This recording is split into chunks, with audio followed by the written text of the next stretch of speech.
वहीं प्रधानमंत्री नरेंद्र मोदी का इंटरव्यू संकल्प पत्र जारी होने के बाद पहला इंटरव्यू देखिए। तब मैंने सब कुछ कर लिया है, मैंने ज्यादा से ज्यादा करने का प्रयास किया है, सही दिशा में जाने का प्रयास किया है, फिर भी बहुत कुछ है जो मुझे अभी भी करना है, क्योंकि मैं देखता हूं मेरे देश की कितनी आवश्यकताएं हैं। हर परिवार का सपना, वो सपना कैसे पूरा हो, ये मेरे दिल में पड़ा हुआ है। और इसलिए मैं कहता हूं जो हुआ है वो ट्रेलर है, आपको अच्छा लगा है, लेकिन मैं बहुत अधिक करना चाहता हूं, उस अर्थ में मैं उस बात को कहता हूं। दूसरी बात है कि 2047 का जो विजन का सवाल है, एक तो मैं लंबे समय तक मुख्यमंत्री रह करके आया हूं और मैं अनुभव करता था कि बार बार चुनाव, आचार संहिता, किसी भी राज्य में चुनाव हो तो मेरे राज्य से 30-40 सीनियर अच्छे अफसर ऑब्जर्वर के नाते जाते थे इलेक्शन ड्यूटी, तो 40-50 दिन तक वो बाहर रहते थे। तो मुझे एक चिंता रहती थी कि मैं सरकार कैसे चलाऊं, क्योंकि देश में ऐसे चुनाव होते ही रहते और मेरे ऑब्जर्वर जाते रहते, तो मैं तो फिर मैंने सोचा कि मैं ये इसको वैकेशन नहीं मानता हूं। मैं चुनाव होगा तो उस पीरियड को वैकेशन के रूप में नहीं लूंगा, मैं अफसरों को पहले से काम देता हूं, मैं अगली सरकार के लिए ये काम करूं। तो मैं उस समय भी 100 दिन का प्लान करता था। हाँ, उसी में पूछना था मुझे। हाँ। अभी तो चुनाव हो ही रहे हैं, अभी रिजल्ट्स भी नहीं आए और आप 100 दिन का प्लान बना रहे हैं। मैं चुनाव में जाने से पहले शुरू किया। हाँ।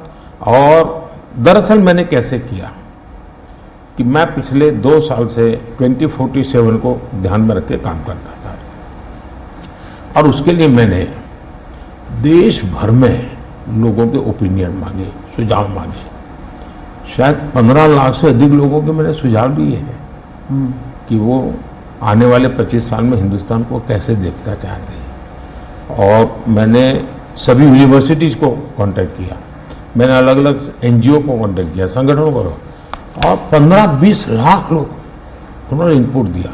फिर मैंने एआई की मदद लेकर के उसको सब्जेक्ट वाइज बनाया, उसका काफी मैंने टेक्नोलॉजी, आर्टिफिशियल इंटेलिजेंस, हाँ, टेक्नोलॉजी का भरपूर उपयोग किया। ओके। मैंने हर विभाग में अफसरों की एक डेडिकेटेड टीम बनाई कि भाई इस पर काम कीजिए, कैसे हो सकता है अगले टर्म के लिए, 25 साल के लिए। और फिर मैंने खुद ने उनके साथ बैठा, प्रेजेंटेशन दिए 2-2, 2.5 घंटे, और मेरा विजन के अनुरूप क्या चीजें हैं, कौन सी चीजें डुएबल हैं, कौन सी चीजें डुएबल नहीं। थोड़ा सा ट्रेलर बता सकते हैं? उसको मैं अंदाज, मैं ऐसा है कि आचार संहिता चल रही है। अच्छा। मैं अभी अगर इन चीजों को बताऊंगा तो शायद कोई उसको गलत अर्थ में ले लेगा, तो मैं उसमें फंसना नहीं चाहता हूँ जी। लेकिन इसमें कुछ छुपा हुआ नहीं है, मिल ही जाएगा। दूसरा मैंने कहा कि मैं चाहता हूं कि ये जो मैं डॉक्यूमेंट बना रहा हूं, जो मेरा विजन है जी। लेकिन वो विजन मोदी की बपौती नहीं है, वो 15-20 लाख लोगों के विचारों को उसमें समाहित किया। एक प्रकार से इसकी ओनरशिप देश की है। 15-20 लाख लोग इनपुट देते हैं, मतलब पूरा देश दे रहा है जी। मैंने क्या किया है कि मैंने उसको अभी डॉक्यूमेंट के रूप में तैयार करवा रहा हूं। जैसे ही चुनाव प्रक्रिया पूरी हो जाएगी तुरंत वो स्टेट को भेज दिया जाएगा। ओके। मैं चाहूंगा कि स्टेट उस पर काम करे, स्टेट को क्या लगता है, क्या हो सकता है, क्या नहीं। और वो सिर्फ बीजेपी स्टेट्स नहीं है, सभी नहीं, पूरा देश, ये देश का है, ये भाजपा का नहीं है जी। ओके। ये काम देश का है जी। फिर मैं नीति आयोग की मीटिंग बुलाऊंगा, उसमें इस पर व्यापक चर्चा करूंगा मुख्यमंत्रियों के साथ, और फिर उसमें से एक फाइनल चीज बनेगी। दूसरी तरफ मैंने अफसरों को कहा कि अभी जो हमारे सामने चित्र बना है, जो कुछ भी इनपुट आए उसके आधार पर मैंने अपने इनपुट दिए, उसमें से मुझे 3 हिस्सों में काम करना है। एक, बीजेपी का जो मैनिफेस्टो आएगा उसमें से करणीय काम तुरंत कैसे ले सकते हैं। दूसरा, ये जो 25 साल का हमारा जो एक खाका बना है, जो मेरा अपना विजन है, अभी तो मैं चाहूंगा कि मुझे और भी उसमें क्रिटिकल इनपुट चाहिए मुझे। मैं ऐसा नहीं मानता हूं कि सब कुछ मुझे ही समझ और मुझे ही दिखता है। कोशिश मैंने भारी की, मैंने काफी समय लगाया इसमें। उसको मैं 3 हिस्सों में बांटा। एक 25 साल, उसके लाइट में मेरे नेक्स्ट 5 ईयर, और उसके लाइट में मेरे फर्स्ट 100 डेज। तो इस प्रकार से मैंने पूरा डिजाइन बना लिया, अफसरों को काम पे लगा दिया है, क्योंकि मैं 1 मिनट भी गंवाना नहीं चाहता हूं जी। अब आपको याद होगा 2019 में बहुत कम लोगों को ध्यान रहता है, उस समय भी मैंने 100 दिन का काम दे करके चुनाव के मैदान में गया था, और जब मैं वापस आया आर्टिकल 370 100 दिन में मैंने कर दिया। 3 तलाक से मेरी बहनों को मुक्ति दिला दी, पहले 100 दिन में किया। यूएपीए बिल सिक्योरिटी को लेकर के हमने 100 दिन में कर दिया। बैंकों का मर्जर बहुत बड़ा काम था, हमने 100 दिन में किया। इतना ही नहीं, पशु का टीकाकरण, ये कोविड के टीकाकरण की इतनी चल रहा है ना, मैं देश में पहली बार करीब 15,000 करोड़ रुपया लगा करके पशुओं के टीकाकरण का बड़ा अभियान चला रहा हूं, और मैंने 19 में पहले 100 दिन में किया था। तो मैं 100 दिन का क्या काम करना वो हैफाजत नहीं करता, मैं बिल्कुल प्लानिंग करके उसको आधार पर आगे चलाता हूँ। मोदी जी, आपने एक टर्म कॉइन किया है जो बहुत ही लोकप्रिय हो गया है, मोदी की गारंटी। अब चुनाव के वक्त कई लोग कह रहे हैं कि क्या उम्मीदवार जो है वो नॉट इम्पॉर्टेंट है, वोट तो सिर्फ मोदी जी को जा रहा है क्योंकि मोदी जी की गारंटी है। तो इलेक्शन के दौरान ये सब टर्मिनोलॉजी इंपॉर्टेंट होता है। पहली बात है, उम्मीदवार ही नहीं, चुनाव में हर मतदाता इंपॉर्टेंट होता है। चुनाव में बूथ लेवल का कार्यकर्ता भी इंपॉर्टेंट होता है, कैंडिडेट भी उतना ही महत्वपूर्ण होता है। और इसलिए ये कह देना कि और किसी का महत्व नहीं होता है, ये वरना इतना बड़ा चुनाव हो ही नहीं सकता है जी, तो बहुत महत्व होता है। जहां तक गारंटी का सवाल है, आज हमारे यहां दुर्भाग्य से शब्दों के प्रति जो कमिटमेंट होना चाहिए, वो एक प्रकार से लग रहा है कि ये तो चलते का नाम गाड़ी, कुछ भी बोल दो, कहीं पर भी बोल दो, कोई जिम्मेवारी नहीं। अब आप देखा होगा इन दिनों एक नेताजी के पुराने ढेर सारे वीडियो बाजार में घूम रहे हैं, और उनके एक विचार से दूसरा विचार कितना कॉन्ट्राडिक्टरी है। अब लोग एक साथ देखते हो, अरे ये आदमी इतना हमें मूर्ख बनाता था, हमारे आंख में धूल झोंकता। अभी मैंने एक नेता का भाषण सुना, उन्होंने कहा एक झटके में मैं गरीबी हटा दूंगा। अब जिनको 5-5, 6-6 दशक देश का राज करने को मिला, वो जब आज कहेंगे कि मैं एक झटके में गरीबी हटा दूंगा, तो देश सोचता है ये क्या बोल रहे हैं। तो मुझे लगता है पॉलिटिकल लीडरशिप की क्वेश्चनेबल होती जा रही है। ऐसे में प्राण जाए और वचन न जाए, ये महान परंपरा से हम निकले हुए लोग हैं। मैं मानता हूं कि नेताओं ने ओनरशिप लेनी चाहिए, जिम्मेवारी लेनी चाहिए। ये मैं जो बोल रहा हूं मतलब मेरी जिम्मेवारी है, ये कोई करेगा ऐसा करेगा ऐसे नहीं चलता है। और उसमें से मैंने बल दिया है गारंटी का। मैं कमिटमेंट भी करता हूं और उसका मैं ओनरशिप ले रहा हूं। और जब ओनरशिप लेते हैं ना, तो देश को भरोसा होता है। आज आप देखिए कि हम जो बात कहते हैं उस पर लोगों का भरोसा है। 370 हटाऊंगा, भले हमें पार्टी का जन्म हुआ तब से हम कह रहे थे, हमारे श्यामा प्रसाद मुखर्जी ने बलिदान दिया था, लेकिन हम उस पर पक्के मन से लगे हुए थे। जब मेरा मौका आया, मैंने पूरी हिम्मत दिखाई, 370 गई, और आज जम्मू कश्मीर का भाग्य बदल गया। 3 तलाक कितने ही चीजों से गुजरा, पॉलिटिकल लीडरशिप डर गई, लोगों को रहा भी इनके पर क्या भरोसा करे। ये तो एक बार एक बोलते दूसरा, लोगों का भरोसा तब बनता है, कहेगा यार ये खुद खड़े रहेंगे, ये खड़े रहेंगे, और जाना भी है तो जिम्मेवारी लेकर के जाएंगे कि भाई ये था, मैं सोचा था नहीं कर पा रहा हूं, मैं जा रहा हूं वापिस। लेकिन भरोसा बहुत बड़ी ताकत होती है, और भारत जैसे देश में ये भरोसा को मैं अपनी जिम्मेवारी मानता हूं, और इसलिए मैं बार बार गारंटी ये कहता हूं। मोदी जी, आप भरोसे की बात करते हैं, जब भी हमारे कैमरा टीम्स जहां भी जाते हैं वो सब यही कहते हैं कि जो मतदाता हो या कैंडिडेट हो वो सब यही बात करते हैं, मोदी पर भरोसा। तो have we come to this situation जहां पे पहले बोला जाता था कि Indira is India, India is Indira, और अब है मोदी इज भारत, भारत इज मोदी। क्या उस लेवल पर पहुंच गए हैं? ऐसा है कि देश ये कहता है, और जो मैं खुद भी फील करता हूं, कि ये मां भारती का बेटा है, ये मां भारती का संतान है। उससे ज्यादा न लोग मुझे मेरे लिए सोचते हैं, न ही मेरे लिए बोलते हैं। भारत मां का संतान है, मां की सेवा कर रहा है, तो इतना ही बहुत है।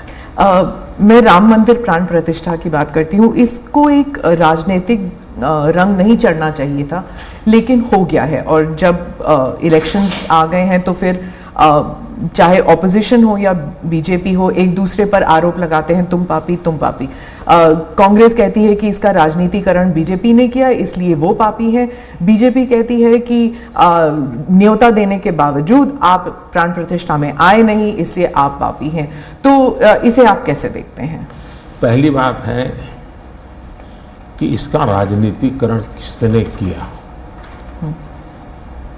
और इसको आज की घटनाओं से मत, जब हमारा जन्म भी नहीं हुआ था, हमारी पार्टी पैदा भी नहीं हुई थी, उस समय अदालत में ये मामला निपटाया जा सकता था, समस्या का समाधान हो सकता था। भारत विभाजन हुआ तो विभाजन के समय ये तय कर सकते हैं, चलो भाई इतनी इतनी चीजें ऐसा कर लो, वो नहीं किया गया। क्यों? कि एक ऐसा हथियार हाथ में है, जो हथियार वोट बैंक पॉलिटिक्स के लिए मजबूती का एक दांव है, इसलिए उसको पकड़ के रखा गया और बार बार उसको भड़काया गया। अब जब ये अदालत के अंदर मामला चल रहा था, अदालत में अभी जजमेंट ना आए वहां तक कोशिश की गई। न्यायिक प्रक्रिया से होना चाहिए, तो हमारा संविधान हमें कहता है, और सरकार की तो जिम्मेवारी है, लेकिन उसमें भी अड़ंगे डालना, ये क्यों? क्योंकि उनके लिए ये राजनीतिक हथियार था, ऐसे लोगों के लिए। और देखिए, राम मंदिर का ऐसे लोग हैं, राम मंदिर कर रहे हैं, तुम्हें मार देंगे, ऐसा करके वोट बैंक बनाने का एक तरीका था। अब हुआ क्या, राम मंदिर बन गया, तो उनके हाथ से वो मुद्दा ही चला गया। अब वो किसी को डरा नहीं पा रहे हैं, राम मंदिर आ जाएगा, आ गया, कुछ नहीं हुआ, आग नहीं लगी कोई। दूसरा, इनकी प्रकृति, आप सोमनाथ मंदिर से लेकर के अब तक की घटनाएं देखिए, वे भारत की मूलभूत आस्थाएं, भारत का मूलभूत जो पिंड है, उसके प्रति नेगेटिविटी लेकर के ही देश में वो अपनी बात है। अब सोमनाथ मंदिर को क्या प्रॉब्लम था? सरदार पटेल थे, डॉक्टर राजेंद्र बाबू को जाना था, वहां तो न जनसंघ था, न भाजपा था, न आरएसएस थी, न कोई लड़ाई थी, लेकिन उन्होंने मना कर दिया जाने। वो जो नेहरू जी की जो चिट्ठी थी, हाँ, जो भी है। अब ये और ये वो परंपरा आज भी चल रही है कि प्राण प्रतिष्ठा का निमंत्रण मिले और आप उसको ठुकरा दें। सचमुच में तो आपको गर्व होना चाहिए कि ये राम मंदिर निर्माण करने वाले जो भी लोग हैं, जिन्होंने संघर्ष भी किया है, वे आपके सारे पाप भूल करके, सारे आपके गुनाह भूल करके घर में आकर के आपको इनवाइट कर रहे हैं और नए से व्यवहार शुरू करना चाहते हैं। आप उसको भी उस पुराने मिजाज से ठुकरा दे, तब लगता है कि आपके लिए वोट बैंक एक बहुत बड़ी आपकी मजबूरी है, और उस वोट बैंक के चलते इस प्रकार की चीजें होती रहती। और ये किसी को नीचा दिखाना, किसी का अपमान करना, ये अपना अधिकार मानते हैं। और मैं कभी कभी कहता हूं, वे तो नामदार है, हम तो कामदार है। अब मैं नॉर्थ ईस्ट जाऊं, वहां के लोग कोई कपड़े पहना दे, मैं पहनता हूं, उसकी भी मजाक उड़ाना। यानी हर चीज की, मैं तमिलनाडु जाऊं लुंगी पहनूं तो उनको लगता है देखो ये कर रहा है, वो कर रहा है। मैं हैरान हूं जी, इतनी नफरत लोकतंत्र में नहीं होती है, नहीं होनी चाहिए। देखिए हमारे लिए, मैं मानता हूं ये न राजनीति का विषय हम लोगों के लिए है, न होना चाहिए और न कभी होगा। हमारे लिए एक जबरदस्त आस्था का विषय है जी। और ये कोई प्रभु राम का संबंध कोई मेरे कारखाने में नहीं आया जी, हजारों साल से, और दुनिया के अनेक देशों में है। जब ये राम मंदिर का निमंत्रण देने के लिए टस्के लोग मुझे आए, उन्होंने ठुकरा दिया। मैं सोचने लगा इतना बड़ा मुझे दायित्व दिया जा रहा है, मैं अपने आप को योग्य क्या कैसे करूं, अपने आप को योग्य कैसे बनाऊं। तो मैंने कुछ लोगों की एडवाइस ली, कुछ संतों की, कुछ जानकार लोगों की, मेरी स्पिरिचुअल लाइफ से जुड़े हुए कुछ लोगों को मैंने पूछा कि भाई मैं इसको एक प्रधानमंत्री के रूप में इस कार्यक्रम को नहीं लेता हूं, एक राम भक्त के रूप में करना चाहता हूं, मुझे क्या करना। उसमें से मुझे सुझाव आया, तो सुझाव तो बहुत, लेकिन मैंने फिर कुछ अध्ययन भी किया और मैंने मनोमन तय किया कि मैं 11 दिन का अनुष्ठान करूंगा। और मैं जमीन पे सोता था, नारियल के पानी पर रहता था, और तय किया मैं प्रभु राम जहाँ जहाँ गए थे उसमें जहाँ भी मैं जा सकता हूँ जाने का प्रयास करूँगा। और वहाँ मैं अपना, जब मैं श्रीरंगम मंदिर में गया, दक्षिण भारत में, हाँ। दक्षिण भारत में, और कम्ब रामायण का मैंने पाठ किया वहाँ, तब मुझे वहाँ के लोगों ने बताया कि साहब 800 साल पहले जब कम्ब रामायण की रचना हुई तो पहला पाठ इसी जगह पे हुआ। और मैं देख रहा सबके आंख में आंसू थे।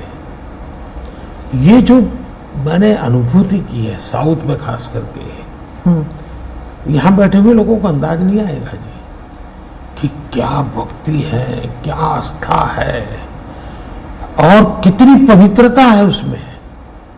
मेरा कार्यक्रम नून नहीं था, मेरा काम तो ऐसा व्यक्तिगत था, लेकिन जो जन सामर्थ्य एक प्रकार से मुझे उनके भाव में अनुभव कर रहा था, तो मेरे लिए शायद मेरी स्पिरिचुअल जर्नी की एक बहुत बड़ा महत्वपूर्ण एक 11 दिन की घटना मैं देखता हूँ। और राम मंदिर प्राण प्रतिष्ठा को मैंने बहुत गंभीर लिया था जी। मैंने एक इवेंट के रूप में नहीं लिया था जी, मेरे लिए वो इवेंट नहीं था। वो एक स्पिरिचुअल मूवमेंट था आपके लिए? मैं मानता, मुझे दिखता था वो 500 साल का संघर्ष, मुझे दिखता था 140 करोड़ लोगों की श्रद्धा, सपने, और देश के गरीब गरीब लोगों ने पाई पाई देकर के मंदिर बनाया है जी। ये मंदिर 3 चीजें मैं देखता हूं। एक, 500 साल का अविरत अखंड एक निष्ठ संघर्ष, लाखों लोगों का एक काम के लिए बलिदान। दूसरा, लंबी न्यायिक प्रक्रिया, इतने सालों की न्यायिक प्रक्रिया, और न्यायिक प्रक्रिया के हर तराजू से तुल करके निकला हुआ, कसौटी हुआ। दूसरा, टेक्नोलॉजी का उपयोग, ASI के द्वारा उसकी खुदाई, सबूत, ये एक बहुत बड़ा। और चौथा, हिंदुस्तान के कोटि कोटि लोगों ने 1-1, 2-2, 5-5 रुपया जो भी दे सकते हैं दे करके ये मंदिर बनाया है। ये मंदिर सरकारी खजाने से नहीं बना है। ये ऐसे पहलू हैं कि जो भारत के स्वाभिमान को, भारत के सामर्थ्य को, भारत के सपनों को, भारत के संकल्प को और भारत के आने वाली पीढ़ी को बहुत बड़ी प्रेरणा देने वाले हैं। हम दक्षिण भारत की बात करते हैं तो पहले मैं दक्षिण भारत के कुछ मुद्दों के बारे में उठाऊंगी। बीजेपी का एक ऐसा नेता तमिलनाडु में उभर के आया है जिसके लिए मीडिया अटेंशन काफी कुछ आ रहा है, वो है अन्नामलाई जी। तो वो काफी कॉन्फिडेंट है कि तमिलनाडु में बीजेपी को डबल डिजिट फिगर आएंगे। तो क्या ये उनका ओवर कॉन्फिडेंस है कि आप भी तमिलनाडु इतनी बारी जा चुके हैं? पहली बात है कि तमिलनाडु जनसंघ के जमाने से और भारतीय जनता पार्टी, मैं कहता हूं 5-5 पीढ़ी हमारी इस विचार के लिए वहां खप चुकी है। तो एक निरंतर काम चला है। जब कांग्रेस से लोग निराश हुए तो प्रादेशिक पक्षों की तरफ गए और लंबे अरसे तक प्रादेशिक पक्षों का जो कुछ भी कामकाज देखा है, अब लोग निराश हो गए। निराशा के इस माहौल में उन्होंने दिल्ली में भाजपा की सरकार का मॉडल देखा, हिंदुस्तान में अन्य राज्यों में भाजपा की सरकार का मॉडल देखा, देश भर में जो तमिल बंधु रहते हैं उन्होंने अपने घरों में जाके बताया भी हम जिस राज्य में रहते हैं वहां तो ये हो रहा है। तो लोग स्वाभाविक तमिल प्रजा कंपैरिजन करने लगी कि जो हवा खड़ा किया गया था ये तो अच्छा काम कर रहे हैं। अब जैसे मैंने तमिल काशी संगम किया तो तमिलनाडु में डीएमके पार्टी वाले लोग ये तो पानीपुरी वाले करके मजाक उड़ाते थे, लेकिन जब तमिलनाडु के लोग काशी संगम कार्यक्रम में आए और काशी का रूप रंग देखा, उन्होंने कहा ये हमने तो जो सुना था ऐसा नहीं है, ये तो बहुत डेवलप दिखता है, बड़ी प्रगति हो रही है, आईटी का नेटवर्क दिखता है।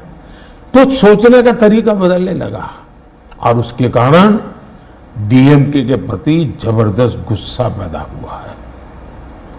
मैं कल्पना नहीं करता हूं इतना बड़ा गुस्सा पैदा हुआ है। वो गुस्सा पैदा डाइवर्ट हो रहा है बीजेपी की तरफ पॉजिटिव वे में। और अन्नामलाई एक बहुत ही अच्छे आर्टिकुलेट है, यंग है, बहुत ही अपनी आईपीएस कैडर में बहुत बड़ी प्रतिष्ठित नौकरी छोड़ करके आए हैं। दूसरा, लोग सोचते कि यार इतना बड़ा होनहार कैरियर छोड़ के आया आदमी तो डीएमके एआईडीएमके में चला जाता, उसकी तो जिंदगी बन जाती। तो वो नहीं गया, वो बीजेपी में आया। तो लोग आप यार ये बीजेपी में गया मतलब कुछ मेटल है, कुछ अच्छे इरादे वाला इंसान लगता है, तो स्वाभाविक रूप से उसके आकर्षण का केंद्र बना है। और मेरी पार्टी की विशेषता है, हम हर स्तर के हर छोटे मोटे कार्यकर्ता जिसमें क्षमता है उनको अवसर देते हैं। हमारा कोई परिवारवादी तो पार्टी है नहीं, परिवार से चलित पार्टी नहीं है, जिन पार्टियों में of the family, by the family and for the family होता है। और इसलिए हमारे यहाँ तो हर एक को अवसर मिलता है। फैमिली बेस्ड पॉलिटिक्स अगर हम बात करें तो तमिलनाडु में डीएमके ने कहा है कि उन्होंने काफी बयान दिए हैं सनातन के खिलाफ, और वो तो काफी अरसे से करते आए हैं, काफी दशकों से उनका एंटी सनातन पोजीशन रहा है। लेकिन अब जो है वो लोग थोड़ा बहुत आक्रोश दिखने को मिल रहा है। तो आप क्या समझते हैं कि is it because of awareness कि लोग बीजेपी की तरफ मुड़ रहे हैं, या फिर सनातन के खिलाफ जो उनके स्टेटमेंट्स है वो बाकी राज्यों में भी ये फैल रहा है? अब मैं इस सवाल को जरा अलग तरीके से देखता हूं। सवाल हमें कांग्रेस को पूछना चाहिए। जो कांग्रेस जिसके साथ किसी जमाने में महात्मा गांधी का नाम जुड़ा हुआ था, जो कांग्रेस जहां इंदिरा गांधी जी गले में माला खुलेआम पहन करके घूमती थी, रुद्राक्ष माला जो, हाँ, रुद्राक्ष माला पहन करके घूमती थी इंदिरा जी। सवाल कांग्रेस को पूछना चाहिए कि तुम्हारी क्या मजबूरी है कि सनातन के खिलाफ इतना जहर उगलने वाले लोगों के साथ तुम क्यों बैठे हो भाई? क्या तुम्हारी राजनीति अधूरी रह जाएगी क्या? ये कौन सी कांग्रेस की सोच विकृति आ रही है? कांग्रेस में ही चिंता का विषय है। डीएमके का तो जन्म शायद इस नफरत में पैदा हुआ होगा और धीरे धीरे वो नफरत का खेल भी उनका लोग स्वीकार करने नहीं लगे हैं और इसलिए वो नए नए तौर तरीके अपना करके बोल रहे। प्रश्न उनका नहीं है, प्रश्न कांग्रेस जैसी पार्टी का है कि उसने अपना मूल कैरेक्टर गंवा दिया है क्या?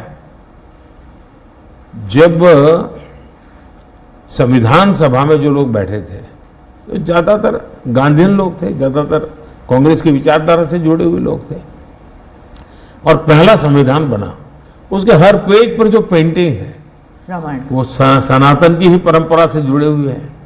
तो आपका संविधान बना, उस संविधान में सनातन का गौरव का हिस्सा था और आज सनातन को इतनी भयंकर गालियां देने की हिम्मत हो और आप उनके साथ चुनाव की राजनीति करें, उनके साथ मंच साझा करें। मजबूरी कांग्रेस की, ये देश के लिए चिंता का विषय है। और जो तमिलनाडु के मुख्यमंत्री और कुछ और दक्षिण के मंत्री हैं, मुख्यमंत्री हैं, वो कहते हैं कि जो दक्षिण है वो अलग इकाई है, उत्तर अलग इकाई है, दक्षिण भारत और उत्तर भारत, और बीजेपी जो है वो दक्षिण भारत में सेंध नहीं कर सकती। राहुल गांधी ने तो संसद में भी कहा था कि आप अगर पूर्व से देखें, बंगाल से देखें, उड़ीसा, आंध्र प्रदेश, तेलंगाना, तमिलनाडु, केरल तक जाएं, पूरे उस एरिया में बीजेपी सेंध नहीं कर पाएगी। दो अलग इकाई है क्या दक्षिण भारत और उत्तर भारत? पहली बात है, भारत बहुरत्ना वसुंधरा है। भारत विविधताओं से भरा हुआ देश है। यहाँ रेगिस्तान भी है, यहाँ समुद्री तट भी है, यहाँ हिमालय भी है, और यहाँ सह्याद्री भी है, यहाँ गंगा के पट भी हैं और कावेरी के पट भी हैं। तो भारत को टुकड़ों में देखना ये भारत के प्रति नासमझी का परिणाम है। अगर यही भाव होता, अगर आप हिंदुस्तान में देखें प्रभु राम के नाम से जुड़े हुए गांव कितने सबसे ज्यादा कहाँ है, तो तमिलनाडु में है। इतने सारे गांव के नाम है कि उसमें राम तो होगा ही होगा। अब इसको आप कैसे अलग कह सकते हैं? किसको गले उतारेंगे आप? लेकिन भारत की विविधता है। पंजाबी जैसा होगा वैसा नागालैंड का व्यक्ति नहीं होगा, गुजराती जैसा होगा वैसा कश्मीर का व्यक्ति नहीं होगा। तो विविधता ही तो हमारी शक्ति है। हमने विविधता को सेलिब्रेट करना चाहिए। हमें गुलदस्ता ऐसा है भारत का जिसमें हर एक का अपना फूल दिखाई दे, ये भाव होना चाहिए। कांग्रेस कहती है कि बीजेपी और खासकर मोदी जी इस विविधता को अप्रिशिएट नहीं करते, एक रंग में ढालना चाहते हैं, और अगर 400 सीट जो आप कह रहे हैं अगर वो आ जाता है तो संविधान रद्द हो जाएगा, एक ही भाषा, एक ही रहन सहन, एक ही तरीका होगा, और वो है जो मोदी जी कहेंगे। मैं समझ नहीं पाता हूं कि जो व्यक्ति यूएन में जाकर के पहली बार दुनिया की सबसे पुरातन भाषा तमिल भाषा का गुणगान करता हो, किस आधार पर उस व्यक्ति को आप ऐसे आरोप लगा रहे हो? मेरा तो मत है, और मैं जब कपड़े अलग अलग राज्य के पहनता हूं तो उनको ये परेशानी हो रही है। मुसीबत उनकी है कि वो एक सांचे में देश को डालना चाहते हैं। हम तो विविधता की पूजा करते हैं, हम विविधता को सेलिब्रेट करते हैं। और मैं हमको हर एक को कहता हूं, जैसे हमने कहा कि भाई डॉक्टर बनना है, इंजीनियर बनना, मातृभाषा में क्यों नहीं बन सकता है? जब मैं मातृभाषा में डॉक्टर इंजीनियर बनने की बात करता हूं, मतलब कि मैं मातृभाषा को सेलिब्रेट कर रहा हूं, उसका महात्मा बढ़ा रहा हूं। मुझे ये अभी एक गेमिंग वाले सब बच्चों के साथ बैठा था, तो उन्होंने किसी ने पूछा हमारे लिए कोई संदेश, तो ऐसे मैंने कहा एक काम करो, अब जब भी आप हस्ताक्षर कहीं करेंगे, सिग्नेचर करेंगे, अपनी मातृभाषा में सिग्नेचर करो, इतना तो गर्व करो। अब मैं तो विविधता को लाने की कोशिश कर रहा हूं, अब उनको आरोप लगाने हैं, क्या करेंगे? कुछ मुख्यमंत्री हैं वो कहते हैं कि उन्हें सेंटर से सहयोग नहीं मिलता। दक्षिण के भी कुछ मुख्यमंत्री हैं, आप भी मुख्यमंत्री रह चुके हैं, अब प्रधानमंत्री हैं पिछले 10 साल में। क्या कोऑपरेटिव फेडरलिज्म को लेकर आपके विचार बदल गए हैं जब आप मुख्यमंत्री थे और जब अभी आप प्रधानमंत्री हैं? दरअसल, और क्या उन्हें नहीं मिलता सहयोग? दुर्भाग्य हुआ है कि जो रीजनल एस्पिरेशंस होते हैं उसको सबसे ज्यादा तवज्जो देनी चाहिए। ये मेरी पार्टी की फिलॉसफी है। अगर आप रीजनल एस्पिरेशंस जो हैं उसको नकार करके विकसित भारत का सपना पूरा नहीं कर सकते। दूसरा, मैं गुजरात में लंबे समय तक मुख्यमंत्री रह के आया हूं, और मेरा सौभाग्य है कि देश में मैं पहला प्रधानमंत्री ऐसा हूं कि जिसके पास राज्य के मुख्यमंत्री का इतना बड़ा अनुभव रहा है। तो एक मुख्यमंत्री के नाते केंद्र से क्या अपेक्षाएं होती है, केंद्र से क्या तकलीफें होती है, उसको मैंने भली भांति झेला है, समझा भी है। और इसलिए मैं कतई नहीं चाहूंगा कि मेरे देश का कोई राज्य, उसका उमंग उत्साह हो विकास का, उस पर कोई रुकावट पैदा हो। अगर रुकावट हटा सकता हूं और उसमें मैं उनकी मदद कर सकता हूं, वो भी मैं करने के लिए देखूं, क्योंकि मुझे देश बनाना है। दूसरा, मैं जब गुजरात था तब भी मेरा मंत्र था, यहां सरकार यूपीए की थी, तब भी मेरा मंत्र था भारत के विकास के लिए गुजरात का विकास। मैं गुजरात का विकास करूंगा, क्यों? क्योंकि मुझे मेरा देश का विकास करना है। हमारे देश में वातावरण बनना चाहिए। और हमने एस्पिरेशनल डिस्ट्रिक्ट की कल्पना की। हर राज्य में हमने कहा कि ये राज्य के पैरामीटर के बराबर है। भारत सरकार ने योजना बनाई, उसकी मदद की। सभी राज्य आज हमारे एस्पिरेशनल डिस्ट्रिक्ट में और एस्पिरेशनल ब्लॉक में मिलकर के हम काम कर रहे हैं और बहुत अच्छे परिणाम नजर आ रहे हैं। अब आप कोरोना देखिए, मैंने इतनी बार चीफ मिनिस्टर से मीटिंग की, शायद 20-25 बार, और हर चीज में सब मिलकर के निर्णय करते थे। तो हम साथ मिलकर के चले तो हम कोरोना के जंग को जीतने में सफल हुए। और मैं पब्लिकली कहता हूं कि कोरोना की लड़ाई में भारत की सफलता का कारण, मैं सभी राज्यों का भी उतना ही योगदान है, मैं रिकॉग्नाइज करता हूं। और इसलिए मैंने हमेशा कहा है कि देश को आगे ले जाना है तो हमें कॉम्पिटिटिव कोऑपरेटिव फेडरलिज्म चाहिए। हमारे यहां स्पर्धा होनी चाहिए, तंदुरुस्त स्पर्धा होनी चाहिए विकास की, तब जाकर के। अब देखिए G20, मैं G20 दिल्ली में कर सकता था, मैंने ऐसा नहीं किया। हिंदुस्तान के हर राज्य में G20 समिट किया, क्योंकि हर राज्य में G20 को सबसे ज्यादा अवसर मिले, लोगों को उस राज्य को देखने का अवसर मिले, राज्य को अपना एक्सपोजर के लिए ग्लोबल प्लेटफॉर्म मिल जाए। क्यों? क्योंकि मैं चाहता हूं मेरा देश का हर कोना मेरे लिए देश ही है। मोदी जी, दो सवाल G20 को लेकर मैं पूछना चाहती थी आपसे। एक तो वो जो क्लासिक शॉट था ना, वो प्रेसिडेंट बाइडेन और प्रिंस सलमान जो हैंडशेक वाला जो शॉट, उसके बारे में एक। दूसरा, वेस्टर्न मीडिया में बहुत से आर्टिकल्स आते थे उस वक्त कि कोई कंसेंसस होगा नहीं, डिक्लेरेशन होगा नहीं, पर हो गया डिक्लेरेशन। तो ये इन दोनों चीजों की बैक स्टोरी बताइए। एक तो आपने वो हैंडशेक कैसे करवाया और दूसरा डिक्लेरेशन कैसे हुआ? एक ग्लोबल गुड जब उसके लिए काम करते हैं और अपने निजी कोई इफ्स एंड बट्स नहीं होते हैं, तो आप दुनिया को ऑन बोर्ड ले सकते हैं। और मेरी कोशिश ये थी कि मुझे बताइए भाई, आखिरकार ये G8 और G20 पैदा कैसे हुआ, जिन मुद्दों को लेकर के पैदा हुआ तो उस मुद्दों से हटना नहीं। और उसमें सब मेरे से कन्विंस हुए, सब लोग कन्विंस हुए। कुछ लोगों से मुझे व्यक्तिगत बातचीत करने की जरूरत थी, मैंने वो भी किया। कुछ शब्दों की किसी के आग्रह रहते थे, उनको मैंने समझाने का प्रयास किया। दूसरा, मेरा इरादा था कि मैं लास्ट सेशन में नहीं करूंगा, मैं इसको इतना जल्दी करूंगा कि लोग सरप्राइज कर जाएंगे। और इसलिए मैंने दूसरे ही दिन पहले ही सत्र में डिक्लेरेशन वाला काम पूरा कर दिया।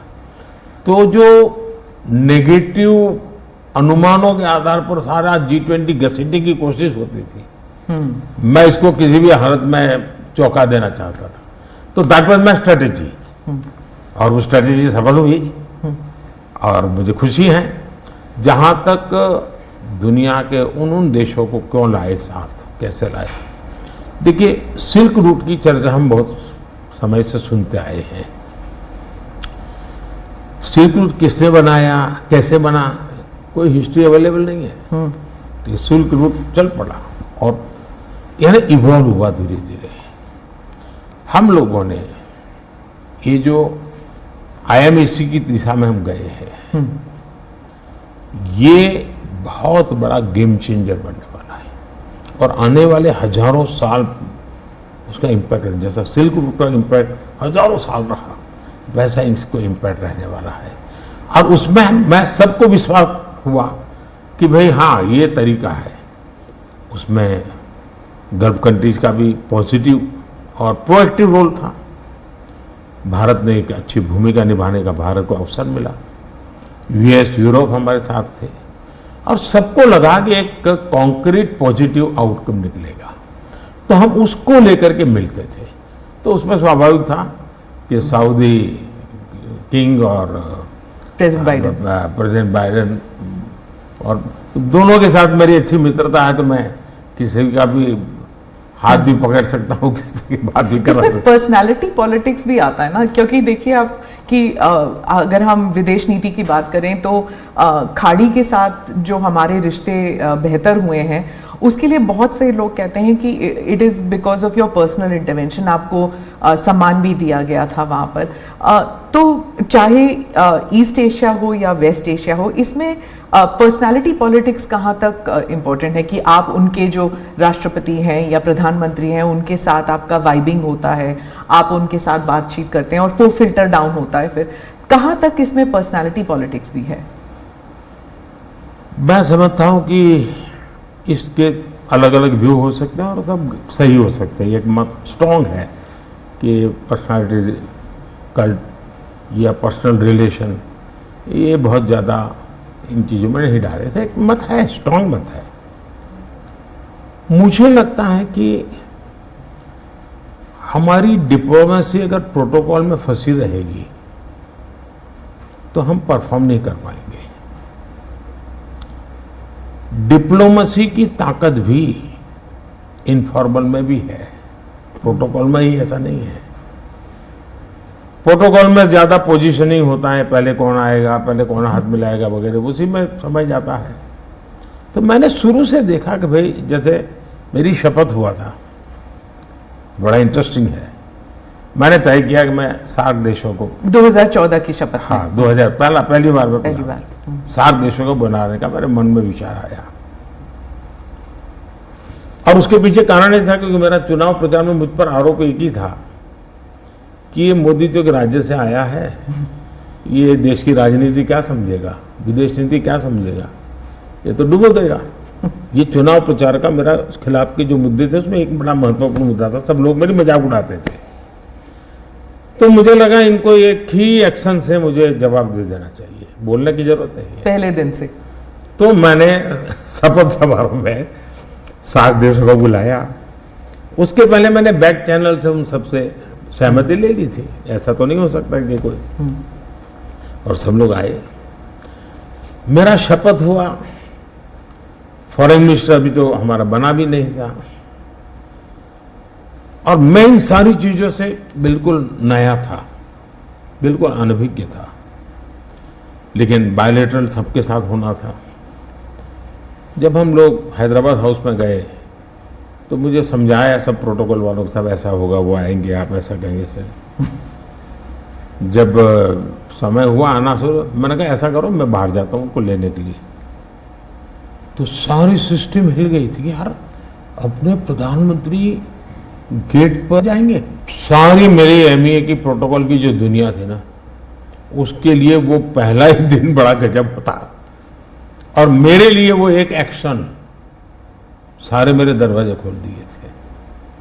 और इसलिए मैं प्रोटोकॉल में बंधने के बजाय परफॉर्मेंस पर फोकस करके डिप्लोमेसी के लेवल को शिफ्ट करने का प्रयास किया, और उसमें मुझे सफलता मिली है। President Obama, president Biden, president Trump, इन तीनों के साथ आपने काम किया हुआ है, और इंडिया यूएस रिलेशंस एक अपवर्ड ट्रैजेक्टरी पे हैं। लेकिन बहुत से मुल्क हैं जो भारत की अपवर्ड ट्रैजेक्टरी से परेशान होते हैं। ये इट इज़ अंडरस्टूड कि ये है, जैसे कि चाइना, क्योंकि वो दे यूज्ड टू थिंक कि ग्रुप ऑफ टू होगा, एक तरफ चाइना, एक तरफ अमेरिका, मतलब दो पावर सेंटर्स होंगे। तो मैं सिर्फ उदाहरण के लिए चाइना दे रही हूँ, लेकिन हमारे इर्द गिर्द जो मुल्क हैं वो भी थोड़े असमंजस में है कि ये भारत की ट्रैजेक्टरी इतनी ऊपर इतनी जल्दी जा रही है। क्या हम अपने नेबरहुड को अपनी सक्सेस स्टोरी का हिस्सा नहीं बना सकते? अच्छा सवाल आपने पूछा।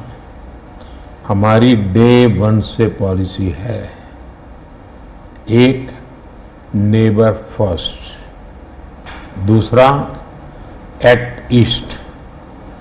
तो जो हमारे ईस्टर्न पार्ट के जो हमारे आसियान कंट्री के देश हैं, उसमें हमने एक्ट ईस्ट पॉलिसी लिया है, यहाँ नेबरहुड फर्स्ट। तो ये हमारा डे 1 से हमारे देश की भी पॉलिसी है और हमारी भी पॉलिसी है। पहले लूकैस था, मैंने आकर के उसको एक्ट ईस्ट कहा, लेकिन इसमें दूसरा, आज दुनिया के सैकड़ों मील दूर भी कोई देश है, उनको लगता है कि भारत की प्रगति में हमारा कोई बेनिफिट है, तो पड़ोसी क्यों नहीं देखेगा। आज पड़ोसी सबसे ज्यादा खुश है क्योंकि भारत उनके सबसे, अब जैसे कोविड के कालखंड में कोई पड़ोसी देश ऐसा नहीं है कि जिसकी हमने मदद नहीं की हो। नेचुरल कैलेमिटी, कोई ऐसा देश नहीं है। अब जब नेपाल में भूकंप आया, फर्स्ट रिस्पॉन्डर हम थे।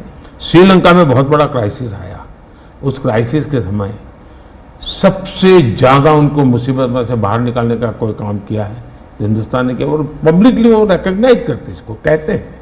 और इसलिए मैं तो दूसरा अनुभव कर रहा हूँ, वो हमसे बहुत अपेक्षाएं करते हैं और पॉजिटिव अर्थ में मैं कहता हूँ, अच्छे रूप में देखते हैं। और भारत ने भी कहा है कि भाई हम हमारे सभी देशों को, पड़ोसियों को शक्तिशाली और समृद्ध देखना चाहते हैं। आपने दोस्ती का हाथ बढ़ाया था 2014 से ही पाकिस्तान, चाइना के साथ भी ऐसे किया था, लेकिन जब आप सक्सेस स्टोरी या अपने नेबरहुड फर्स्ट की बात करते हैं तो पाकिस्तान, चाइना, मालदीव्स ये भी आते हैं, और यहाँ पर कटाक्ष है अगर आप बात करें तो। इसके लिए सुधार उसमें उनकी अंदरूनी राजनीति महत्वपूर्ण है।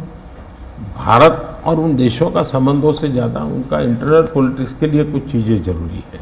जी, विदेशी मीडिया जो है वो हमेशा कहती है कि Modi is the most popular prime minister in India. वो इस बारे में कोई दो राय नहीं है, लेकिन ये भी कहती है a strong Modi means democracy start sliding. मतलब लोकतंत्र के लिए खतरा है अगर मोदी जी और स्ट्रांग हो जाएंगे, लेकिन भारत में कुछ और ही है। वही रेटिंग्स, वही एजेंसीज कहते हैं कि लोग जो हैं वो खुश हैं कि मोदी जी अगर स्ट्रांग हो जाएं, तो उन्हीं के रेटिंग्स ये कहते हैं। आप इस बारे में क्या कहेंगे? पहली बात है कि उनकी टर्मिनोलॉजी क्या है और उनके इस कंक्लूजन पर आने का आधार क्या है, ये अपने आप में एक रिसर्च का विषय है। लेकिन मैं ये समझ नहीं पाता हूं कि जिस देश में 6 लाख पंचायतें चुने हुए लोगों से चलती हो, दुनिया में कोई देश ऐसा है कि जहां 6 लाख पंचायतें और नियमित रूप से चुनाव जहां होते हैं, इतने राज्य, अनेक पार्टियों की सरकारें, हमारे देश में शायद ही कोई ऐसी पॉलिटिकल पार्टी होगी जो कहीं सत्ता में ना हो। तो ये सब होने के बावजूद अगर ये कहना कि सर्वसत्ताधीश कोई बन रहा है, तो ये तो मुझे लगता है उनको जानकारियों का अभाव है हिंदू। दूसरा, अगर मोदी सर्वसत्ताधीश के रूप में रहता तो G20 में मेरे अगल बगल में ही कर रहा है। मैंने तो राज्यों के पास, क्योंकि डेमोक्रेटिक कैरेक्टर है ये हमारा। मोदी जी, एक मैं मदर ऑफ डेमोक्रेसी इसकी दुनिया में गुंज कर रहा हूं, तो उनको क्वेश्चन हो रहा है क्योंकि वो अभी भी स्वीकारने को तैयार नहीं कि भारत मदर ऑफ डेमोक्रेसी है। हाँ, एक सवाल था, यूक्रेन में जब युद्ध चल रहा था तो भारत के जो वहां पर छात्र थे उन्हें सुरक्षित रूप से वापस भारत लाया गया। ये एक दिल हिलाने वाला किस्सा था। इसमें आपने हॉस्टिलिटीज रोकने के लिए पर्सनल हस्तक्षेप किया था, पर्सनल इंटरवेंशन किया था, ये सुनने में आया है, तो इसके बारे में कुछ बताएंगे? देखिए, ये यूक्रेन की चर्चा जरा ज़्यादा हुई खिलाफ, लेकिन मैं 14 से लेकर ऐसी कई घटनाएं हैं। अगर आपने एक सुषमा स्वराज जी का एक इंटरव्यू है, आप देखिए कि कैसे यमन में से हमने हिंदुस्तान के लोगों को लाए, और सऊदी किंग के साथ मैंने बात कर करके उनसे कहा भाई मुझे वहाँ यमन से लोगों को लाना है, तो आपका बॉम्बार्डिंग चल रहा है, हम कर नहीं पा रहे हैं, मुझे कैसे मदद करेंगे? तो उन्होंने कहा कुछ समझ दीजिए मुझे। और सुषमा जी ने अपने इंटरव्यू में सारी चीज़ें कही हुई है। भारत की रिक्वेस्ट पर एक पीरियड रहता था जिस पीरियड में बॉम्बार्डिंग नहीं होता था, और उस समय हम हवाई जहाज में हमारे लोगों को निकालते। यमन से करीब 5000 लोगों को हम लाए थे। उसी प्रकार से यूक्रेन में मेरा यूक्रेन से भी इतना ही घनिष्ठ नेता है, मेरा रशिया से भी इतना ही घनिष्ठ नाता रहा है। दोनों राष्ट्रपति के साथ में बहुत मित्रतापूर्ण मेरा रहा है। मैं पब्लिकली राष्ट्रपति पुतिन को कह सकता हूं कि युद्ध का समय नहीं है। मैं यूक्रेन को भी कह सकता हूं पब्लिकली कि बातचीत के रास्ते पर ही जाना चाहिए, और इसके कारण मेरी क्रेडिबिलिटी है। और जब मैंने कहा भाई भारत के इतने लोग, हमारे नौजवान फंसे हुए हैं और मुझे आपकी मदद चाहिए, और मैं आप क्या व्यवस्था कर सकते हो, फिर मैंने बताया मैंने इतनी व्यवस्था की है, आप इतना मेरी मदद कीजिए। उन्होंने मदद की, और भारत के तिरंगे की ताकत इतनी थी कि विदेशी व्यक्ति की भी भारत का तिरंगा हाथ में रखता था तो उसके लिए जगह मिल जाती थी। तो मेरा तिरंगा ही मेरी गारंटी बन गया था। मोदी जी, मैं डोमेस्टिक पॉलिटिक्स पे वापस आती हूँ। एक सवाल है इलेक्टोरल बॉन्ड्स के बारे में। राहुल गांधी जो है वो हर भाषण में कहते हैं, और विपक्ष के नेता भी कहते हैं कि इसमें धांधली हुई है। आपकी पार्टी के लोग भी कहते हैं कि अगर गलती है, अगर इसमें कोई गुंजाइश है इसके सुधार में, तो वो कर सकते हैं। क्या ये गलत फैसला था इलेक्टोरल बॉन्ड्स का? पहली बात है कि हमारे देश में लंबे अरसे से चर्चा चली है कि चुनावों में काला धन ये बहुत बड़ा खतरनाक खेल हो रहा है। देश के चुनावों को काले धन से मुक्ति मिले, इसके लिए कुछ करना चाहिए। चर्चा लंबे समय से चल रही है। चुनाव में खर्च तो होता ही होता है, कोई इनकार नहीं कर सकता है। मेरी पार्टी भी करती है, सब पार्टियां करती है, कैंडिडेट भी करते हैं, और पैसे लोगों से लेने पड़ते हैं, सब पार्टियां लेती हैं। मैं चाहता था कि हम कुछ कोशिश करें कि इस काले धन से हमारे चुनाव को कैसे मुक्ति मिले, ट्रांसपेरेंसी कैसे आए। एक प्रामाणिक पवित्र विचार मेरे मन में था, रास्ते खोज रहे थे। एक छोटा सा रास्ता मिला, वही पूर्ण है वैसा हमने उस समय भी क्लेम नहीं किया था। पार्लियामेंट में डिबेट में सबने उसको सराहा भी था।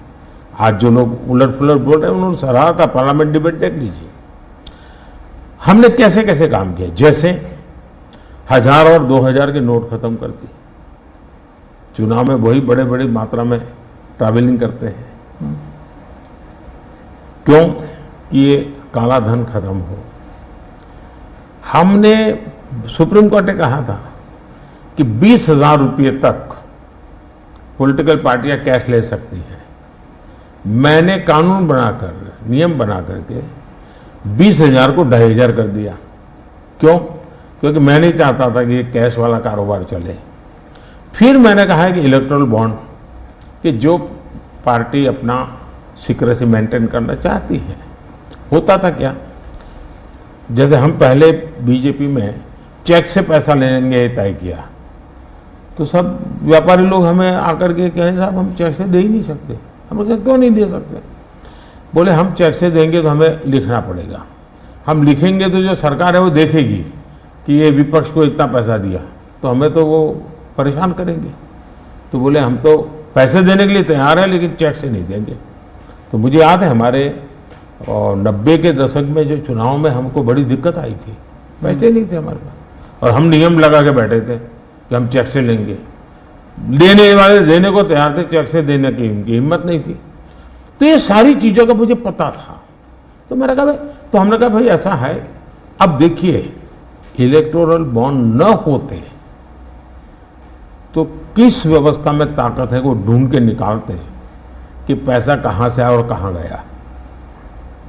ये तो इलेक्टोरल बॉन्ड की सक्सेस स्टोरी है कि इलेक्टोरल बॉन्ड थे तो आपको ट्रेल मिल रहा है मनी का, कि किस कंपनी ने दिया, कैसे दिया, कहां दिया।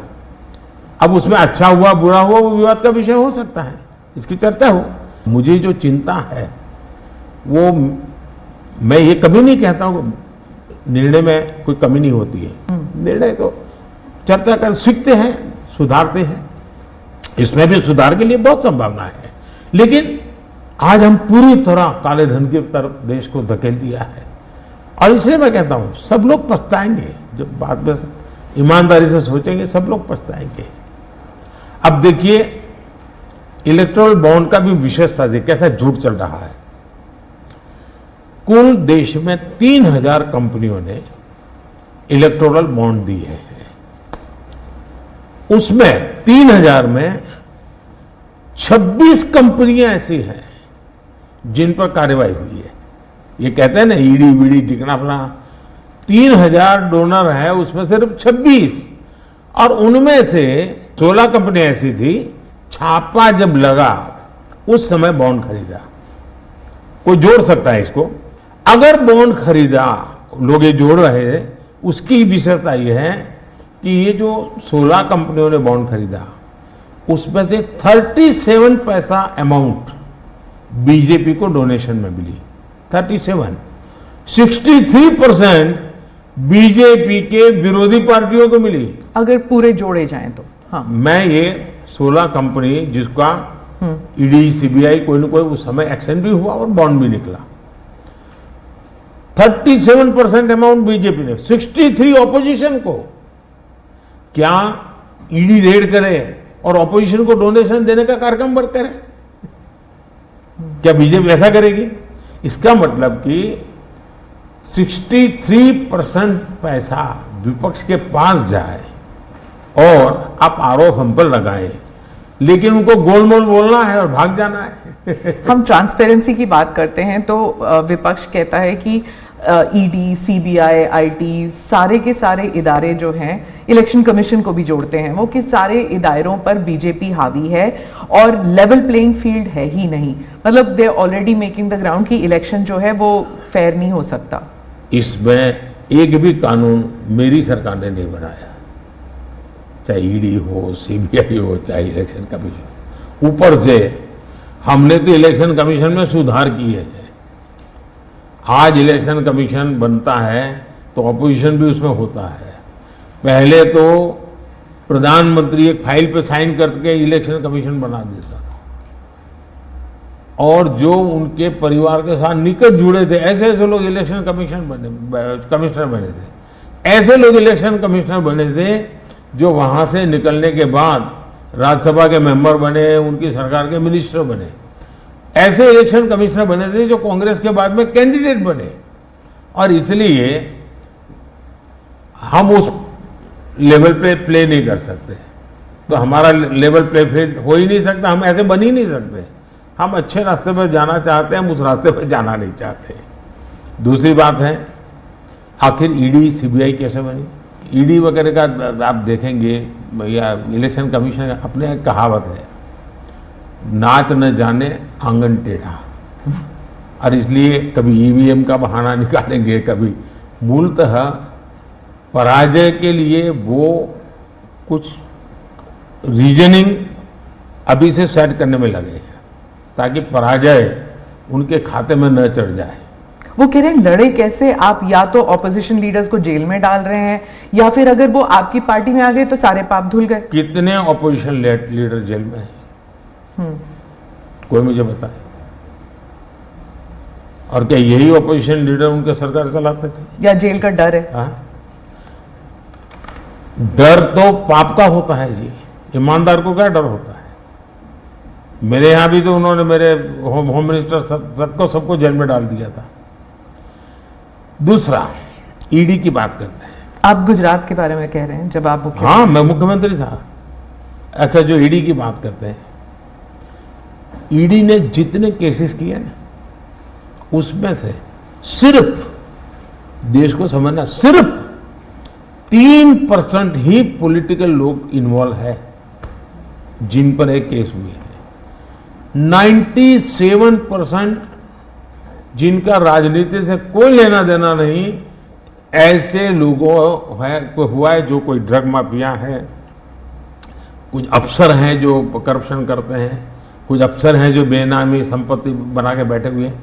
97% केस उन पर हुए हैं, जेलों में वो लोग गए हैं। अच्छा, मजा देखिए, ईडी एक स्वतंत्र संस्था को काम कर देना चाहिए, नहीं करने देना चाहिए? बनाई क्यों भाई? 2014 से पहले ये संपत्ति अटैच करने का ईडी को अधिकार है। 2014 से पहले उन्होंने सिर्फ 5,000 करोड़ रुपए की संपत्ति अटैच की। कौन रोकता था ईडी को भाई, और किसके लाभ में कर रहा? मेरे कालखंड में गलत काम करने वालों की 1 लाख करोड़ रुपए की संपत्ति अटैच हुई है। क्या ये देश की जनता का पैसा नहीं है? दूसरा आंकड़ा तो आप और हैरान हो जाओगे। 2014 पहले इसी ईडी ने देश में से 34 लाख रुपए, 34 लाख रुपया कैश जब्त किया था। मतलब कि स्कूल बैग में आ जाए इतना पैसा, स्कूल बैग में आ जाए। पिछले 10 साल में हमने 2,200 करोड़ रुपया कैश जब्त किया है, 2,200 करोड़ रुपया कैश जब्त किया है। कहां 34 लाख, कहां 2,200 करोड़। 34 लाख रुपया एक बैग में आ जाता है, 2,200 करोड़ रुपया सीव करना है तो वो हाथी का छोटा सा ट्रक आता है ना, 70 ट्रक लगेंगे तब जाकर के रुपया, इतना रुपया हमने ईडी ने हमारे यहां हमारे कालखंड में। इसका मतलब यह है कि ईडी सही काम कर रही है। कैश पकड़ा है भाई, लोग पकड़े नहीं, कैश भी पकड़ा है। और मेरा ये कमिटमेंट है जी, मैं ये कन्विंस हूं कि भ्रष्टाचार ने देश को तबाह करके रखा है। हमें देश में से भ्रष्टाचार के खिलाफ लड़ाई लड़नी चाहिए, पूरी ताकत से लड़नी चाहिए, और ये मेरा व्यक्तिगत रूप से मेरा ये कन्विक्शन बना हुआ है। एक सवाल आर्थिक इशू पर है कि जब इलॉन मस्क भारत आने वाले हैं और वो जब आपसे अमेरिका में मिले थे तो उन्होंने कहा था वो आपके प्रशंसक हैं, is a fan of yours. क्या हम भारत में टेस्ला कार, स्टारलिंक ये सब देखेंगे? और इससे जुड़ा एक सवाल था कि क्या जब ऐसे कंपनीज भारत में आएंगे तो क्या नौकरियां बढ़ेंगी? क्योंकि बहुत से लोग चाहते हैं कि, और थोड़ा भय भी है कि जब ये इंटरनेशनल कंपनीज भारत आएंगी तो क्या भारत में नौकरियां होंगी, नहीं होंगी? इन दोनों पर पूछना चाहती हूं मैं। देखिए, पहली बात है, एलन मस्क मोदी के प्रशंसक है, वो अपनी जगह पे है। मूलतः वो भारत के प्रशंसक है, और मैं अभी उनको मिला ऐसा नहीं। मैं 2015 में उनकी फैक्ट्री देखने गया था, वो कहीं बाहर थे, तो स्पेशली अपने सारे कार्यक्रम कैंसिल करके वो वापस आए। मुझे सब चीज़ें खुद ने अपनी फैक्ट्री में दिखाई, और उनका विजन क्या है वो मैं उनसे समझा। मैं अभी गया तो दोबारा भी उनसे मिला था, और अभी वो भारत आने वाले भी हैं। देखिए, भारत में पिछले 10 साल में दुनिया भर से हर क्षेत्र में पूंजी निवेश हो रहा है। अब हमारा ईवी मार्केट, इलेक्ट्रिक व्हीकल का मार्केट कितना बड़ा बना है, आपको जानकर के हैरानी होगी कि कितना बदलाव आया है, लोग पकड़ नहीं पाते। 2014-15 में हमारे देश में 2000 इलेक्ट्रिक व्हीकल थे, 2000 बिके थे। 14-15 में 2000 इलेक्ट्रिक व्हीकल बिके थे। 2023-24 में 12 लाख इलेक्ट्रिक व्हीकल बिके हैं। कहा 2000 और कहा 12 लाख। इसका मतलब इतना बड़ा चार्जिंग स्टेशन का नेटवर्क बना है, पर्यावरण को बहुत बड़ी मदद मिली है। यानी एक प्रकार से, और उसको लेकर के हमने आपको एक पॉलिसी का रूप दिया है। हमने दुनिया को कहा कि भाई भारत बहुत तेजी से ईवी पे जा रहा है, मैन्युफैक्चरिंग करना चाहते वो आना चाहे आइए। इतना ही नहीं, मैं चाहता हूं हिंदुस्तान में निवेश आना चाहिए, क्योंकि भारत में वो चीजें जिसमें भले पैसा किसी का भी लगा हो, पसीना मेरे देश का लगना चाहिए, उसके अंदर सुगंध मेरे देश की मिट्टी की आनी चाहिए, ताकि मेरे देश के नौजवानों को रोजगार मिले। और मैं उसके लिए, आप देखिए, गूगल उसका बड़ा काम यहाँ कर रहा है, सैमसंग यहाँ पर आया, एप्पल बहुत बड़ी मात्रा में यहाँ पर आया। हमारे यहाँ बड़ोदरा के अंदर एयरक्राफ्ट मैन्युफैक्चरिंग के लिए काम शुरू हुआ, सेमीकंडक्टर के लिए अभी तो ताइवान के एक लीडर का बड़ा अच्छा बयान भी आया। यानी हम हर क्षेत्र में चाहते हैं लोग टेक्नोलॉजी ट्रांसफर करें, हम चाहते हैं लोग पूंजी निवेश करें, हम चाहते हैं कि हमारे देश के नौजवानों को रोजगार मिले। जी। मैं ये अब मुझे मंजूर नहीं है कि मेरे देश के गेहूं बाहर जाए और ब्रेड में बाहर से लूं। मैं ऐसा नहीं चलाऊंगा।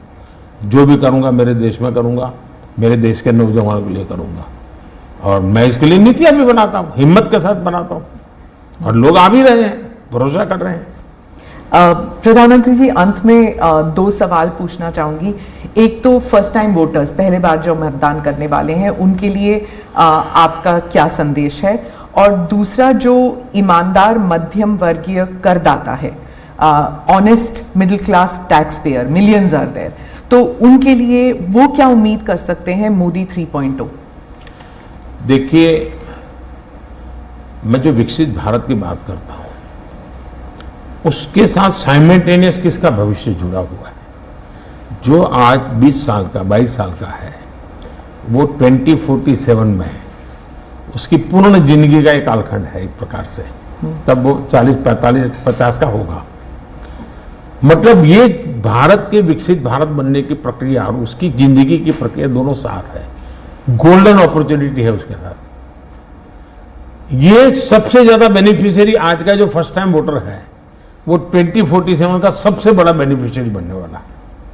ये बात मैं उसको समझा रहा हूं कि भाई मैं तेरा भविष्य बना रहा हूं, तुम मेरे साथ जुड़ जाओ, और मैं वो क्या मानता हूं कि वो जुड़ेगा।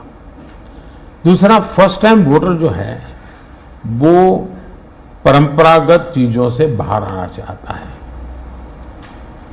अब आप देखिए, विपक्ष का घोषणा पत्र पूरी तरह इकोनॉमी को फेल करने वाला घोषणा पत्र है।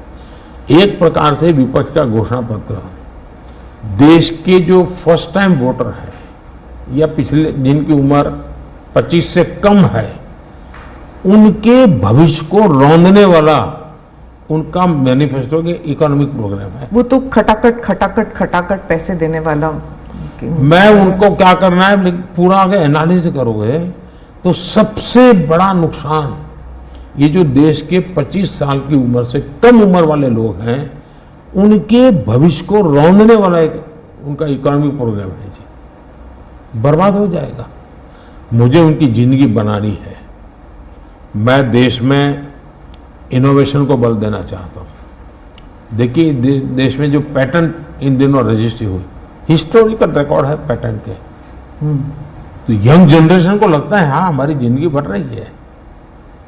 आज डेटा मेरे देश का इतना सस्ता है।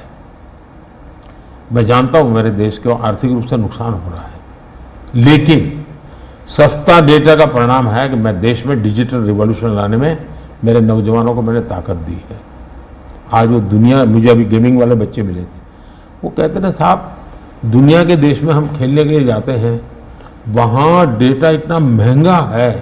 बोले हम 50 बार सोचते हैं, हम भारत के अंदर इतना हमारे लिए अवसर है, इतना सस्ता डेटा है, तो हम हिम्मत कर रहे हैं। एजुकेशन में आज डेटा सस्ता होने के कारण उसको कितनी फायदा हो रहा है जी। लॉन्ग डिस्टेंस लर्निंग, हाँ, हर चीज में, टेलीमेडिसिन में। ये जो हमने इन चीजों पर कंट्रोल करके रखा है, इसका बहुत बड़ा लाभ हो रहा है, बड़ा रिवॉल्यूशन हो रहा है। और जो मिडिल क्लास टैक्स पेयर है उसके लिए जो, देखिए, जहां तक टैक्स पेयर है, सचमुच में टैक्स पेयर का सम्मान होना चाहिए, टैक्स पेयर का गौरव होना चाहिए। आए दिन रास्ते चलते हर टैक्स पेयर को गाली देते रहेंगे तो देश कैसे चलेगा जी? ये मैं समझ नहीं आता हूं, ये किस सोच का परिणाम है।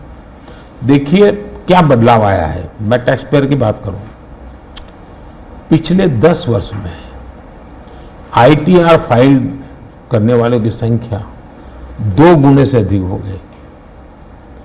पहले 4 करोड़ से भी कम लोग आईटीआर फाइल करते थे, आज 8 करोड़ से ज्यादा लोग आईटीआर फाइल कर रहे हैं। टैक्स कलेक्शन 3 गुना बढ़ोतरी हुई है। मतलब पहले जो नेट टैक्स कलेक्शन होता था वो 11 लाख करोड़ रुपए होता था, आज net tax collection 34 lakh crore रुपए हो रहा है। ये क्यों हो रहा है? उसको भरोसा है कि वो जो पैसा दे रहा है ना, वो सही जगह पे उपयोग हो रहा है। विकास के काम, चोरी लूटफाट में लिया, इसलिए वो विश्वास के कारण देने के लिए आगे आया है। दूसरा, 7 लाख रुपए तक की इनकम पर टैक्स हमने माफ कर दिया है, जो पहले 2-2.5 लाख पे अटका हुआ था।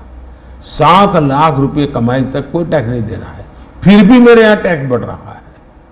यानी, और इसलिए मैं मानता हूं, मैं तो हर टैक्स पेयर का हृदय से आभार व्यक्त करता हूं, क्योंकि जो मुझे सपने पूरे करने हैं उसमें टैक्स पेयर जो धन देता है उसी से होने वाला है। और मैं मानता हूं देश की प्रगति के लिए करदाताओं की संख्या बढ़नी चाहिए और करदाताओं पर बोझ कम होना चाहिए। इस मूलभूत फिलॉसफी की तरफ मैं आगे बढ़ना चाहता हूं। जैसे, और मैं तो करदाताओं से एक प्रार्थना भी करूंगा कि देश के खातिर, विकसित भारत के लिए करदाता क्या कर सकता है। मैं उनको कहूंगा कि आप कम से कम 3 लोगों को जो टैक्स नहीं देते हैं उनको प्रेरित करो कि वो टैक्स देना शुरू करें। हर टैक्स पेयर सिर्फ 3 लोगों को प्रेरित करें। और मैं उनको समझाता हूं, जब मैं गरीब का घर बनाता हूं उसमें जो ईंट लगती है ना, किसी न किसी टैक्स पेयर की ईंट है, वो उसका जो पुण्य है ना, वो जो परिवार उसमें रहता है, जो पुण्य संतोष व्यक्त करता है, उसका पुण्य उस टैक्स पेयर को जाता है। किसी गरीब को मैं जब मुफ्त राशन देता हूं, जब खाना पका करके अपने बच्चों को खिलाता है ना, तब वो कोई टैक्स पेयर सोचे कि हाश, मैंने टैक्स दिया था, वो भूखा बच्चा खाना खा रहा है, उसको टैक्स देने का आनंद आएगा। और इसलिए मैं टैक्स पेयर का धन, जन कल्याण के काम, इनको कोरिलेट कर करके ही चलना चाहता हूं, ताकि देने वाले को संतोष हो कि मेरे पैसों से ये हो रहा है। ये बहुत बड़ी आवश्यकता है। और मैं बार बार कहता हूं कि ये जो गरीब के घर की थाली है ना, उसका संतोष का जो पुण्य है ना, उसका हकदार कोई है तो देश का टैक्स पेयर है। मोदी जी, चुनाव के दौरान आपने वक्त निकाला और हमसे इतनी सारी बातें की, उसके लिए धन्यवाद। बहुत बहुत धन्यवाद आपको। और मेरे देशवासियों से यही फर्स्ट टाइम वोटर्स को मेरी अपील है कि देश के नाम वोट कीजिए।